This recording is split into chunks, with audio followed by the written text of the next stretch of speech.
Hello बच्चों, मैं हूं जयप्रकाश धनवानी और आप देख रहे हैं मैथमेटिक्स। बच्चों, इस वीडियो में हम सीखेंगे how to deal with sum to n terms. S n का जो फॉर्मूला है अर्थमेटिक प्रोग्रेशन में, उसके साथ कैसे डील करना है, ये हम सीखने वाले हैं इस वीडियो में। The sum of n terms of three arithmetic progressions are S1, S2 and S3। The first term of each is unity. मतलब तीन अर्थमेटिक प्रोग्रेशंस गिवन है हमको, तीनों के सम क्या है एन टर्म्स के लिए, S1, S2, S3। First term सबका क्या है, यूनिटी, मतलब 1। And the common differences are 1, 2 and 3। मतलब फर्स्ट अर्थमेटिक प्रोग्रेशन का कॉमन डिफरेंस D1 है, S2 के लिए D जो है वो 2 है, और S3 के लिए जो D है कॉमन डिफरेंस दैट इज 3। हमें प्रूव करना है S1 plus S3 equals to 2S2। तो ध्यान से देखो, हमें तीन AP गिवन है, तीनों APs के सम टू एन टर्म्स गिवन है, S1, S2, S3। ठीक है, तीनों का जो फर्स्ट टर्म है वो यूनिटी है, मतलब 1, और कॉमन डिफरेंसेस हैं 1, 2 एंड 3। पहला एपी का कॉमन डिफरेंस 1 है, सेकंड का 2 है और थर्ड का 3 है। ठीक है, सॉल्व कैसे करना है देखो। हम इस क्वेश्चन में सिर्फ और सिर्फ इसीलिए डर जाएंगे क्योंकि इतने सारे वेरिएबल्स गिवन नहीं है, S1, S2, S3, नंबर्स की तो कोई बात ही नहीं हो रही। ठीक है, तो घबराना नहीं है।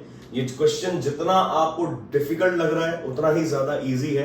क्लास 10th बोर्ड एग्जाम्स में ऐसे क्वेश्चंस एक्सपेक्टेड हैं। आप सीबीएसई से एग्जाम दे रहे हो या किसी भी स्टेट बोर्ड से इंडिया में एग्जाम दे रहे हो, बहुत ज्यादा इंपॉर्टेंट है। 4 मार्क्स का वेटेज है एपी का। हो सकता है 4 नंबर में ये अकेला ही क्वेश्चन आ जाए, या इसी से रिलेटेड, इससे मिलता जुलता कोई क्वेश्चन आ जाए। तो वीडियो आप एंड तक देखो, बने रहो वीडियो में। सॉल्व करते हैं। The sum of n terms of three arithmetic progressions are S1, S2, S3। ठीक है सर, तीन एपी गिवन है, तीनों के जो सम टू एन टर्म्स हैं those are S1, S2, S3। लिख देते हैं। फर्स्ट एपी के लिए S1, सेकेंड एपी के लिए S2 और थर्ड एपी के लिए S3। ठीक है, यहां तक समझ में आया।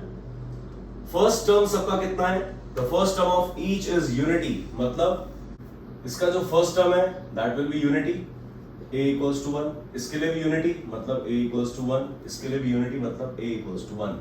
The first term of each is unity and the common differences are 1, 2 and 3। That means इसका कॉमन डिफरेंस d कितना है, 1। इसके लिए कॉमन डिफरेंस d कितना है, 2। इसके लिए कॉमन डिफरेंस d कितना है, 3। ठीक है, अब ध्यान से देखो, S1 का फॉर्मूला क्या होगा। फॉर्मूला तो n टर्म्स के लिए वही है, Sn इक्वल्स टू, क्या होता है formula, Sn is equals to n by 2 bracket 2a plus n minus 1 into d। यही होता है क्या? तो यही फॉर्मूला नेचुरल सी बात है हमें यूज करना है। फर्स्ट केस में S1 हो जाएगा, सेकंड केस में S2 हो जाएगा, थर्ड केस में S3 हो जाएगा, और इनसे रिलेटेड वैल्यूज हमें पुट करनी है। ठीक है, कैसे करेंगे देखो। S1 will be equals to n by 2 bracket 2a plus n minus 1 into d। Clear. अब इसके लिए n तो n है, n by 2, a कितना है 1, 2 into 1 plus n minus 1 into d कितना है 1। ठीक है, ये आ गया n by 2 ब्रैकेट ओपन, ये हो जाएगा 2 प्लस यहाँ ब्रैकेट ओपन, 1 को मल्टीप्लाई करेंगे तो n minus 1 बचेगा। That means this is equals to n by 2 into, ये क्या हो गया, n plus 1, n plus 1। S1 मेरे पास आ चुका है n by 2 bracket n plus 1। ठीक है, अब हम फाइंड आउट करेंगे S2। तो S2 will be equals to, formula लगा दो, n by 2 वही 2a plus n minus 1 into d। Clear.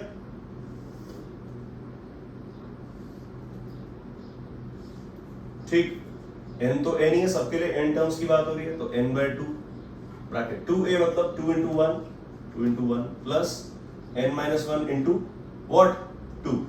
Clear, ये 2 मल्टीप्लाई हो जाएगा n minus 1 से, दैट मींस n by 2 क्या आ जाएगा ऊपर, ये ब्रैकेट ओपन करेंगे, ये 2 into 1 2 plus 2n minus 2। Clear, minus 2 plus 2 cancel, that means ये आ गया n by 2 into 2n, 2 से 2 कैंसिल, दैट मींस ये आ गया मेरे पास n स्क्वायर। S2 मिल चुका है n स्क्वायर। क्लियर। थर्ड देखो S3, फॉर S3 हम लिख देंगे S3 will be equals to again n by 2 2a plus n minus 1 into d, right. That means n by 2 2a, a तो 1 है सबके लिए, मतलब 2 into 1 plus n minus 1 into d कितना है, what is d, d is 3 है ना। यहाँ पर देखो 1 था, यहाँ पर d2 है, हमने 2 रख दिया, यहाँ पर 3 है तो हम 3 रख देंगे। क्लियर।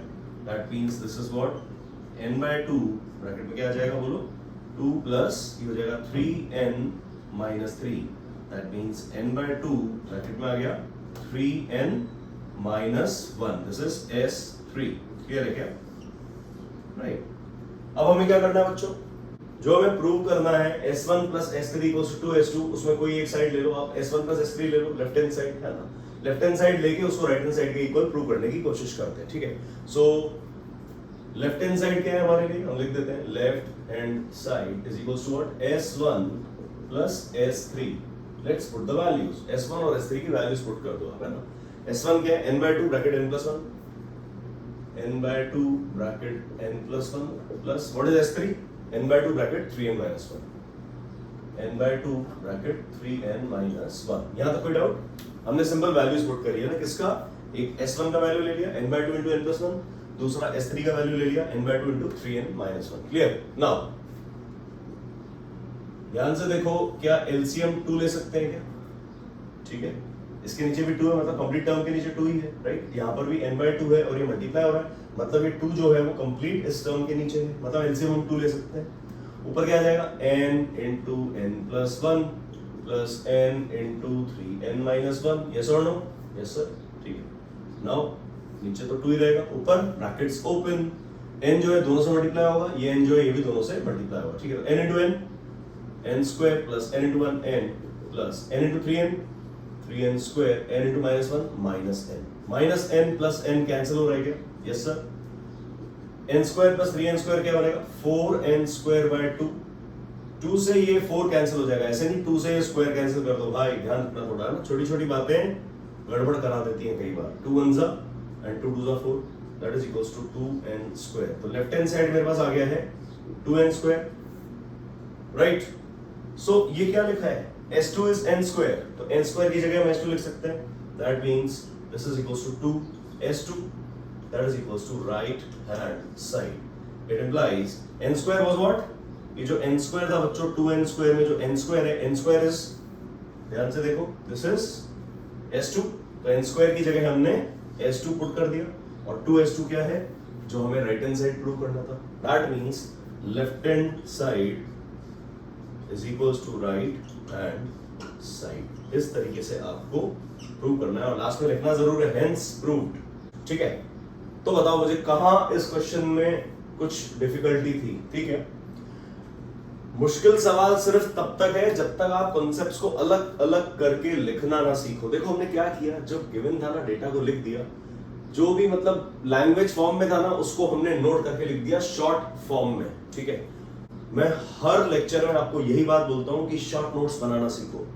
शॉर्ट नोट्स मतलब जो गिवन है ना डेटा उसको शॉर्ट फॉर्म में लिखना सीखो जैसे S1 S2 S3 फटाक से हमने लिख दिया फर्स्ट टर्म यूनिटी तो हमने A1 A1 A1 लिख दिया ना एक ही वैल्यू 1 है सब ठीक है सब में कॉमन डिफरेंस कितना है इसमें 1 है इसमें 2 है इसमें 3 अलग अलग करके लिख दिया उसके बाद हमने वैल्यूज पुट करी ऐसे नहीं हम एकदम से ही मतलब फॉर्मूला लिखा सम टू एन टर्म्स का फॉर्मूला लिखा और उसमें हम लड़ाई झगड़ा करना शुरू हो गए नो इस तरीके की हरकत नहीं करनी है हम इमेच्योर नहीं है यार हम लोग नेक्स्ट लेवल क्वेश्चन सॉल्व कर रहे हैं ठीक है तो उसके लिए जरूरी है आपको थोड़ा तो अपनी मेंटालिटी को ब्रॉड रखना पड़ेगा थोड़ा मेच्योरिटी रखनी पड़ेगी राइट तो आई गेस आपको समझ में आया होगा हमने क्या किया हमने सम टू एन टर्म्स को करेक्ट वे में अप्लाई करना सीखा बात एक एपी की होती है बच्चों हमने यहाँ पर 3 एपीज के साथ डील किया है 3 अरिथमेटिक प्रोग्रेशंस इन 1 क्वेश्चन राइट सो घबराने की जरूरत बिल्कुल भी नहीं है डरना नहीं है एंड एज यूजुअल आपको एक क्वेश्चन खुद से सॉल्व करना है ठीक है अपना पेन कॉपी लो और ये क्वेश्चन खुद से सॉल्व करो तब तो फायदा है ये वीडियो देखने का else it is a total time waste आप सबको ये बात अच्छे से पता है right so again this is Jaiprakash Dhanwani from मैथोलिक्स